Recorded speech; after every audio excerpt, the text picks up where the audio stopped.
Hey everyone, welcome to the Product Management Fireside Chat brought to you by the PM School. This chat series is for all early career PMs and enthusiasts who are looking to get better in their mindset, grow with their roles, and steer forward towards successful product building.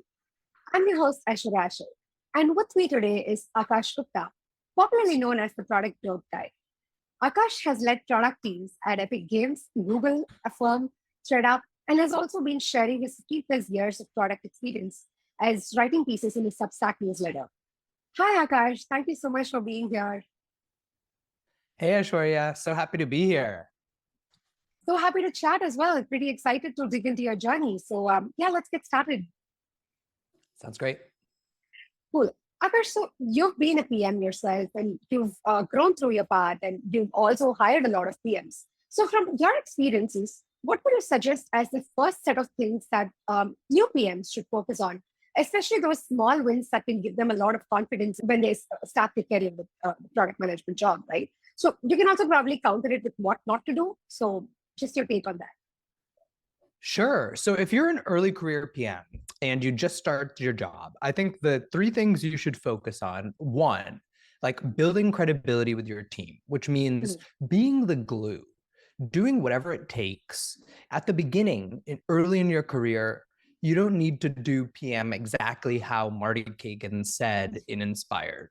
You don't actually need to be creating the 1 year plus strategy and vision. What you need to be doing is showing your team that you're a reliable team member, that you understand what the job of a product manager is. And so that's step one. Step two is, as you establish that credibility, you need to go ahead and think about, how can I shift the direction of the team in a major way that A, they'll all agree to, B, will lead to a much bigger impact, and C, will be able to show how I've directly added value to the vision. Because you do really need to sculpt the vision. It can't just be that you came into a successful team and you helped keeping it humming.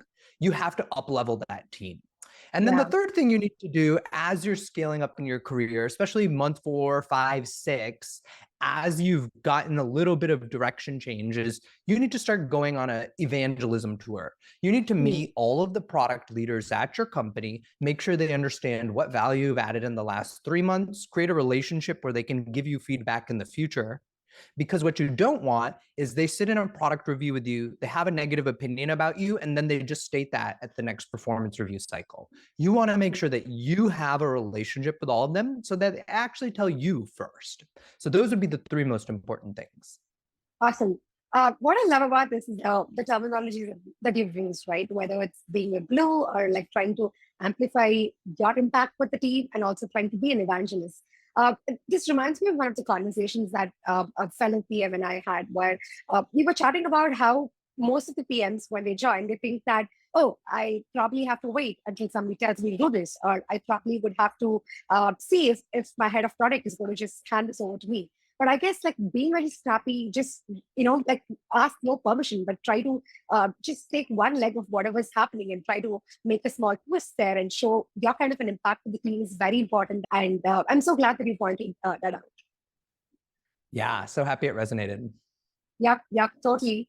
And like as PMs, I guess a lot of our job is to go out of that seat, talk to people, be around, and just be there to have everybody around put together.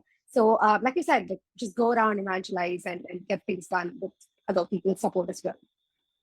Yeah, put that introverted side of you in your back pocket, whip out the extroverted version and schedule those meetings. It'll pay back later. Yeah, like just go on those coffee meetings. It's time. So yeah, true. Cool. So okay, like when we're talking about getting on our feet, trying to do some of these jobs ourselves, I also sense another question that often comes up with folks in this PM circle, right? When they get an offer, let's say from a startup as opposed to a big company, there's always a difference in terms of what lens should I use to choose this offer? Like, should I go with the startup offer? Should I go with a big company PM offer? Because the kind of operational aspects of both, product management careers is very different. So what is that lens that you often look at it with? And how do you think people can choose something that's most appropriate for them? Yes. So first, what I'll do is I'll define the dimensions of difference, and then I'll give very specific advice depending on your career stage and goals. Mm-hmm. So the three dimensions of difference, they're pay, learning, and scope.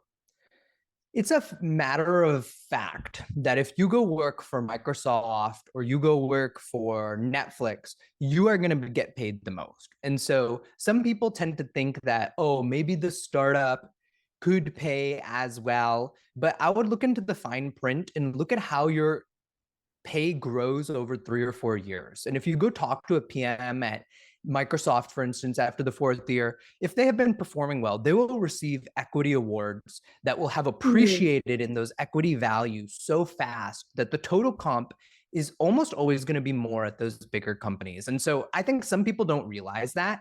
Even if the current offers they get, the startup might make a reach with a signing bonus or something like that. But in the back end, generally those bigger companies pay more. So you need to think about Right. that component. The second component you need to think about is the learning. In Mm. general, you're going to learn faster at the startup. You're going to get more exposure to more parts of the business. You're going to be asked to do more. You're going to be asked to flex outside of your role. So your learning is going to happen faster there. And then the final thing is the scope. So at a place like Microsoft versus a mid-sized company like Snapdeal versus like a small company, that just started up that has 100 people, your scope is going to vary dramatically as a PM. So at the Right. smallest company, you're going to have the largest artifact and functional scope. And Mm. at Microsoft, you're going to have, one little component like the login sequence of Skype, and that'll be what you focus on optimizing. And so your aperture is going to change a lot. And so now Mm. that we define those dimensions, what I think you should do is if you're early career, you should lean more towards startups. And if you're mid to late career, you should lean more towards big companies. Before you have kids, like your expenses are much lower. Once you have kids, you do feel a lot of responsibility. So that's kind of the time to make the shift. But always optimize for learning early on, optimize for earning later. Right. Yeah, that's very actionable also. I like you said, put it up in the bracket where at this current phase, I think the best question to ask would be what matters to you most? Are you this person who, as a PM, gets excited about the scope that you would have, the impact that you would have? Or at this point in time in your life, in your career, would money matter a lot for you? And if that's the case, I think this goes up the stack rank. This goes up and say, okay, I'm just going to go take the big company offer because there's more money. And like you said, there's like more channels to pay you in terms of the big company's offer. And let's say you're at a phase where you think, okay, I guess it's just going to be the impact for me. I guess, yeah, like going with the startup one works. So I like the fact that you put it up in like, different lenses to pay through. Yeah, it's different for everybody. And so Yes. don't live somebody else's life. Live your life. If you have Yeah. student loans to pay off, if you have some sort of monetary thing, then you should, make sure you address that first. On the other Yeah. hand, if your parents are still supporting you, you're living with your parents, you might consider optimizing for learning. Right, right, right. Yeah, and I guess a lot of social media peer pressure also gets into this where, you just get excited about the fact that, oh my God, my friend has just taken up that startup offer. So I think I might also want to go with that. Like just start looking at only startups and, optimizing for those offers, as opposed to also like, there are folks who tell you, oh my God, you work in a big company. So here are like the cons, here are like the pros. So I guess just going with what works the best for you and looking at your path at that point in time would really pay off. 100%. Yeah, yeah. So when we're talking about getting better at the role, let's say whether it's with a startup or with a big company, as we just spoke, uh, how would you help people understand the language of product management? Because we're just talking about the fact that people can easily get misled in the process of finding what the career should look like with product management. So, how to not run into the pitfalls of different frameworks, jargons, and practices from different companies, rather find that something very, very unique to the team that you belong to. So do you have some practices for that? Yeah. This is a common failure pattern. You have been preparing for this job, you're excited about this job. Outside of the job, you are Mm. reading content, and you're trying to bring that into your team, I think that it's very hard to take a team that is operating one way and immediately shift them to the other way. And so like number one is to realize like you're not going to be able to move the center of gravity immediately. So how do you move it just incrementally? So it's great that you have a point of view like, oh, we should be doing more continuous discovery. That's a common trend right now in teams. Great. So you're not going to be able to get there overnight away from like a half-year planning process. So how are you going to integrate it within your planning process first? So that's how I tend to think about it, is that the frameworks, the jargon, for the most part, they're really well intentioned. And so if it really resonates with you, you should actually, as a PM, you're doing the right thing by moving your team towards those. But do it incrementally. And I think that one of the techniques that helped me the most on this is to have a mastermind group, a WhatsApp group of friends of mine that are PMs, where we're chatting about these things. We're putting these messages in there. That'll give you the real-time feedback, because we can really analyze other people's experience better than our own a lot of the time. And so those groups can be really useful. Oh, that's a cool thing, mastermind group. I think the name sounds very fancy as well. Like it's a lot to do with peer-to-peer communication, like trying to share what lessons you've learned and trying to understand the other person's feedback on what worked out for the team, what didn't. And this is something I can really vibe with, because I often tend to discuss with a couple of my product friends, and we go on to debate about what style of communication worked for the team, and how did certain people approach this, and if this is something that backfired, why was it? And getting a lot of observational with what we've tried and tested is something that would definitely come in handy. Love it. Yes. I'm sure that you learn as much from hearing like about other struggles as sharing your own. And so I think that that vulnerability aspect is really important in those groups. Absolutely. Yeah. And I think getting to the point that you mentioned about how you can take, let's say, a framework, or let's say a pattern that you saw on social media or you see from fellow product management books, and you want to apply that to your team. I think taking it one step at a time, if not for just, because I know that PMs push, there are like times that you just go and say, okay, continuous discovery is a practice, let's just go do that. But there are times that your engineering team would not really understand, okay, what do you mean by continuous discovery? Like, what are you trying to do here? So I guess like you mentioned, getting to the aspect of what is actually done in it, and like trying to break it down step by step, and then look at it as, okay, this step is completed, let me go to the next one, is a better way off. Yes, I've seen many people try continuous discovery and they eventually abandon it because they go too hard. And that's a shame, because getting closer to your customers, sourcing ideas in an opportunity solution tree framework, these are very powerful. And so I really do hope more people get to them. Just do it incrementally. Don't push your team too fast. Yeah. And get to the basics of what is actually done in it, and make everybody get a shared understanding of where we're going with this. So it gets easier to get the buy-in from everybody. 100%. Yeah. Cool. So, one last thing that I would love to know from you, Aakash, is I know you are a big supporter for whatever is happening in the AI space. And I know you've been tweeting about how AI is very helpful for product managers' career and like trying to learn new things. So how would you say PMs can stay up to date with emerging technologies? Let's just put ChatGPT as an example here. And with all of these trends happening, how do you see AI as a good co-pilot for creative PMs? And where do you see this going? Yes. So let me start with how PMs should be using AI, and then let me talk about how they stay up to date with the changes. Sure. There are 5 main areas PMs should be using AI today. One is writing their SQL queries. You're not an analyst. You don't need to spend all the time figuring out how to create the subquery, how to create the temp table. ChatGPT can do all of that for you now. You tell it what the table is and what output you want, and it will write the SQL query for you. And being a data-driven PM is a superpower. So as soon as you start doing this, you're going to gain a lot of respect from everybody in the company. So every PM out there should be using ChatGPT for their SQL queries every day. The second thing you should be doing is using it for competitor analysis. So you should go to like a new feature launch. Let's say you're working on Miro. You want to understand Notion's new AI launch.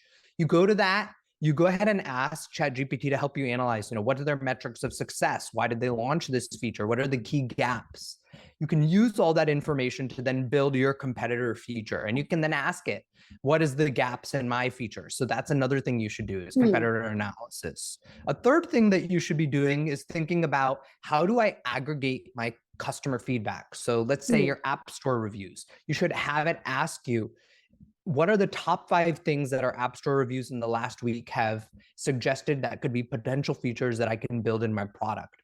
If you stay on top of this user information, you're going to generate so much value within your company. Your head of product is going to love you. I highly recommend doing this and sending him a Slack message. A lot of junior PMs, they're nervous about this kind of stuff. You have to do it. It's really important to manage up with interesting information, and this is a great place to do it. A fourth thing you should think about doing with ChatGPT is editing your PRDs. So it can take up to 2,000 words at a time. And so after you have a good draft, you should paste it in there and you should ask it, what are the weaknesses in my PRD? And so it's going to be your writing buddy. And it's going to say, hey, you haven't justified, the problem is the number one problem. You haven't built a model for the impact, whatever it is. It's going to help you out. It's going to be your best buddy. So it's going to help with your docs. And then finally, you should be using ChatGPT to help keep you abreast of these trends, which was your original question. If you use Bing AI, it already has access to the web. But if not, you should sign up for ChatGPT 4 Pro. It's $20 a month. And then get on the wait list for plugins. Then you'll be able to get the search plugin. The search plugin will allow you to ask it, hey, what are the latest trends in the product management industry over the last 2 weeks? And it'll be able to summarize them for you. So those are the 5 use cases. And to further stay on top of the latest trends, I can recommend 3 things. 1, really good product newsletters. There's Lenny's newsletter, there's my newsletter, there's Powell's newsletter. There's some really good paid resources out there. And then 2, there's amazing podcasts these days, right? So there's things like this, there's Lenny's podcast, there's a bunch more. So you should also be staying on top of those. And then 3 is social media. You have your YouTube, your LinkedIn, your Twitter. So that's how I would recommend PMs do it. Amazing. I love those 5 points. I think they were very, very succinct in the sense that you can just get started by having GPT open, and then you can just put all the prompts and just begin with it. And the most I could relate to it in terms of competitive analysis, because I think that's why most of us end up sifting through the web, and we spend hours and hours trying to understand from articles and why did our competitor do this, and when was this launched, and how close can this get to what we can build. And I think right now the information that shows a lot of the reasoning power with the help of AI, in the sense that it can help you combine your instinct, your understanding of the product, along with the reasoning power that you can get from keeping AI as your co-pilot. And I guess a lot of this job could be made more powerful and creative with AI. Yes, it helps you focus on more leveraged tasks. Yeah. And absolutely. in the neutral and overhead tasks, you can outsource to your co-pilot. Yep. And I guess we've been speaking about automation for years long. So I think the true power of automation right now is to have AI trying to be like a co-pilot with you, because like you said, a lot of this is being just outsourced from what you would otherwise do manually to what AI could help you in terms of getting the same things done in the same amount of time, in fact, a bit earlier than what you initially used to do. So yeah, definitely. Yeah, 100%. Awesome, Aakash. So I think we just had a very serious conversation about all of this product stuff. So I'm going to take you into a fun rapid fire round where I've got 3 questions, and I would just want a quick answer from you. Are you ready? Yes, let's do it. Cool. Yeah. Here goes your first question. Your take on where product folks hang out the most. Is it on Twitter or LinkedIn? Twitter was great a year ago. Since Elon took over, 80% of the PMs left. So at this point, LinkedIn is the clear winner. Right. Yeah. Cool. If you would book tickets to fly out and let's say meet a product person, who would that be? I'd meet Mikhail Prokovin. He's the CTO on Bing AI. And I love how quickly they're shipping and iterating literally every single day.